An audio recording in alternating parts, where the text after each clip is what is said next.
നമസ്കാരം. വാർത്തകളിലേക്ക്.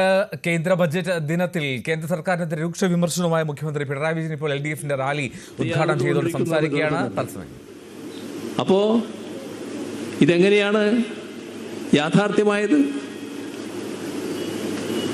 2016 LDF government അധികാരത്തിൽ വന്നിരുന്നില്ലെങ്കിൽ നമ്മൾ സങ്കല്പിക്കുക, UDF ആണ് 2016 അധികാരത്തിൽ തുറന്നത് എന്ന്.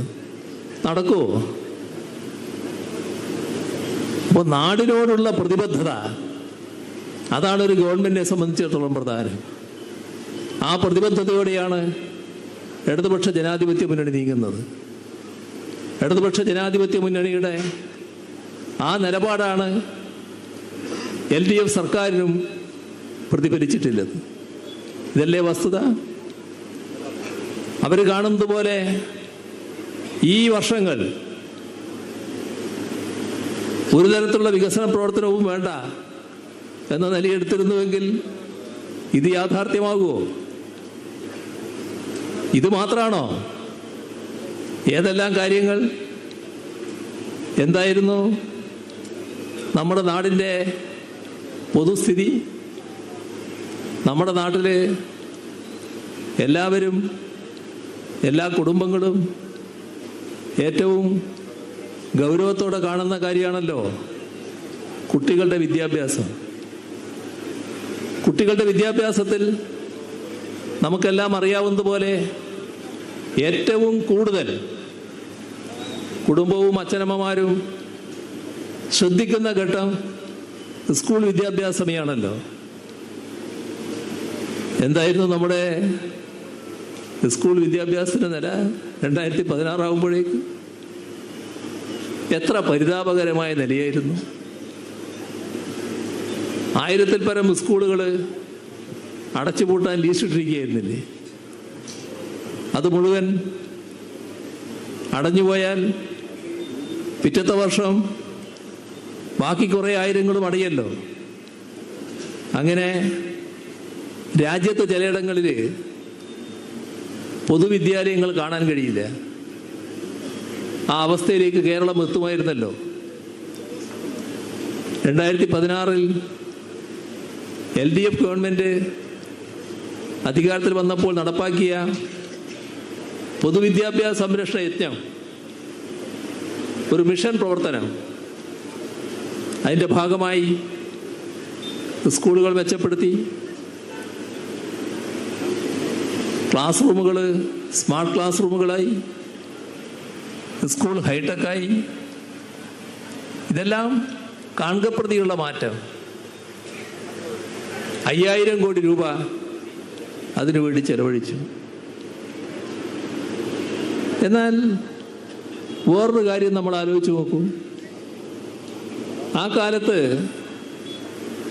പഠിച്ച ചിലര് ചിലപ്പോൾ ഇവിടെ ഇരിക്കുന്നുണ്ടാവുമല്ലോ നമ്മുടെ സദസ്സിൽ.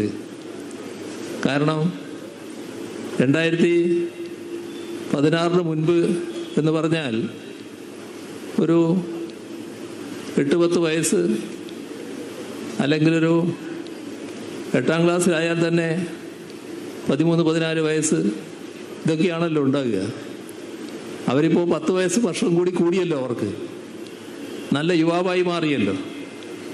അവർക്ക് നല്ല ഓർമ്മയുണ്ടാവുമല്ലോ അവർ പഠിച്ച കാലം. അന്ന് പാഠപുസ്തകം കിട്ടിയോ? നോക്കണം എത്ര കടുത്ത ഘടികാര്യസ്ഥിതിയാണെന്ന്. എല്ലാവർക്കും അറിയാലോ സ്കൂൾ ഏത് തീയതിയിൽ തുറക്കുമെന്ന്. ആ സ്കൂൾ തുറക്കുമ്പോഴേക്ക് പാഠപുസ്തകം കൊടുക്കാനാവണമെന്ന് അതുമായി ബന്ധപ്പെട്ട് അധികൃതർക്ക് ബോധ്യമുണ്ടാവണ്ടേ? അതിനാവശ്യമായ നടപടി സ്വീകരിക്കണ്ടേ? എന്താ കുറവതിന്? ഏതാണ് പാഠപുസ്തകം? പാഠങ്ങൾ നേരത്തെ തീരുമാനിക്കുന്നുണ്ടല്ലോ. അതുമായി ബന്ധപ്പെട്ട പാഠപുസ്തകം അടിക്കാനുള്ള പ്രസ്സുകൾ നമ്മുടെ നാട്ടിലുണ്ടല്ലോ. കാര്യങ്ങൾ ക്രമമായി ചെയ്താൽ ഒരു പ്രയാസവുമില്ലാതെ പാഠപുസ്തകം ആളുകളുടെ കയ്യിൽ കിട്ടുമല്ലോ. അക്കാലത്ത് അധ്യാപകരായിരുന്ന ചിലർ നമ്മുടെ ഈ സദസ്സിലുണ്ടാവും. അവര് അവരുടെ പ്രതിബദ്ധതയുടെ കാരണം പാഠപുസ്തകങ്ങളുടെ ഫോട്ടോസ്റ്റാറ്റ് എടുത്ത് കുട്ടികൾക്ക് കൊടുക്കുകയായിരുന്നു. ഇതിൽ പരം ഒരു കെടുകാര്യസ്ഥയുണ്ടോ? നോക്കൂ, 2016 ശേഷമുള്ള നമ്മുടെ കേരളം, ഇപ്പോഴത്തെ കേരളം, ഇപ്പോ മാർച്ച് മാസം സ്കൂൾ അടയാണല്ലോ, പിന്നെ ജൂണിലാണല്ലോ സ്കൂൾ തുറക്കുന്നത്. മാർച്ചിൽ സ്കൂൾ അടയുമ്പോൾ തന്നെ ജൂണിൽ പോയി ചേരേണ്ട ക്ലാസിന്റെ പുസ്തകം കിട്ടുകയല്ലേ കയ്യിൽ? അതല്ലേ മാറ്റം? എന്തുകൊണ്ടാണത്? നാടിനോട് പ്രതിബദ്ധത വേണം.